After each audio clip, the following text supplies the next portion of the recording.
నమస్తే, welcome to our channel. Jaganmohan Reddy గారు సుపుత్రుడు వాళ్ళ తల్లిని ఏ విధంగా మోసం చేశారో ఒకసారి చూడండి.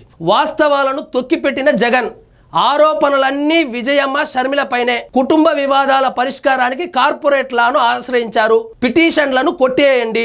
ఎన్సిఎల్టీకి నివేదిక సమర్పించిన సరస్వతి పవర్ డైరెక్టర్. ఇదేదో నేను చెప్తా ఉండేదో, ఏదో కూటమి కార్యకర్తలు చెప్తా ఉండేదో, చంద్రబాబు నాయుడు గారు చెప్తా ఉండేదో, పవన్ కళ్యాణ్ గారు చెప్తా ఉండేదో, లోకేష్ గారు చెప్తా ఉండేదో, షర్మిల గారు చెప్తా ఉండేదో కాదండి. సాక్షాత్తు సరస్వతి పవర్ డైరెక్టర్ ఎవరైతే ఉన్నారో ఆయనే ఎన్సిఎల్టీకి నివేదిక సమర్పించాడు. జగన్మోహన్ రెడ్డి పెద్ద ఫ్రాడు. జగన్మోహన్ రెడ్డి వాస్తవాలను తొక్కిపెట్టి ఫ్యామిలీ డిస్ప్యూట్ని పరిష్కరించుకోవడానికి అడ్డగోలుగా వాస్తవాలన్నిటినీ తొక్కిపెట్టి మోసం చేసి, తల్లిని మోసం చేసి, చెల్లిని మోసం చేసి కార్పొరేట్ లాను ఆశ్రయించారు. పక్కా ఫ్రాడ్ అతను అని చెప్పి నేను చెప్పలేదండి, సరస్వతి పవర్ డైరెక్టర్ చెప్పాడు. సరస్వతి పవర్ అండ్ ఇండస్ట్రీస్ వాటాల బదలాయింపులో వైఎస్ జగన్మోహన్ రెడ్డి వాస్తవాలను తొక్కి పెట్టారని సరస్వతి పవర్ తరపున అధికృత సంతకందారు డైరెక్టర్ చాగరి జనార్దన్ రెడ్డి జాతీయ కంపెనీ లా ట్రిబ్యునల్కి హైదరాబాద్ బెంచ్కి నివేదించారు.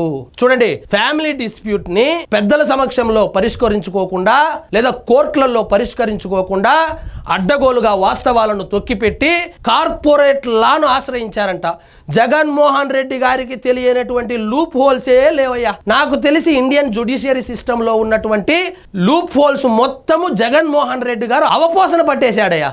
ఎక్కడెక్కడ లూప్ హోల్ ఉందో దాన్ని పట్టుకోవడము, ఇలా ఇరికించుకోవడము. సరస్వతి పవర్లో వాటాలను విజయమ్మ తన పేరుతో కంపెనీ చట్ట నిబంధనల ప్రకారం బదలాయించారని, దీని బోర్డు కూడా ఆమోదించిందని, జగన్ తన సోదరి షర్మిలతో ఉన్న కుటుంబ వివాదాల పరిష్కారానికి కార్పొరేట్ లాను అడ్డు పెట్టుకొని ట్రిబ్యునల్ను ఆశ్రయించాడన్నారు.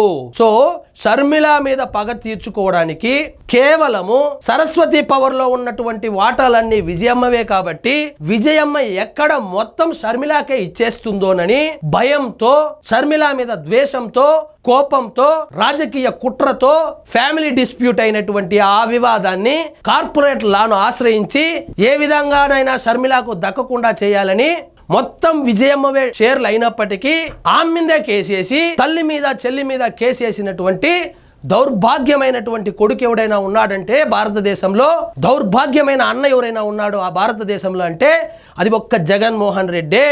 ఈ మాటలు నేను చెప్పడం లేదు, సరస్వతి డైరెక్టరే చెప్పాడు. ఆయన పెద్ద ఫ్రాడు. మొత్తం షేర్లు విజయమ్మవే, కానీ షర్మిల మీద కోపంతో విజయమ్మను కోర్టుకు లాగినాడు. షర్మిల మీద రాజకీయ కుట్రతో షర్మిలను కూడా కోర్టుకు లాగినాడు. తల్లి మీద చెల్లి మీద కేసు పెట్టినటువంటి దౌర్భాగ్యుడు ఎవడైనా ఉంటే అది మాజీ ముఖ్యమంత్రి జగన్మోహన్ రెడ్డి అనేసి చెప్పుకొచ్చాడు. ఇదండి ఈరోజు మన టాపిక్. మీకు ఈ వీడియో నచ్చినట్లయితే లైక్ చేయండి, షేర్ చేయండి, ఛానల్ మాత్రం సబ్స్క్రైబ్ చేసుకోవడం మర్చిపోవద్దు.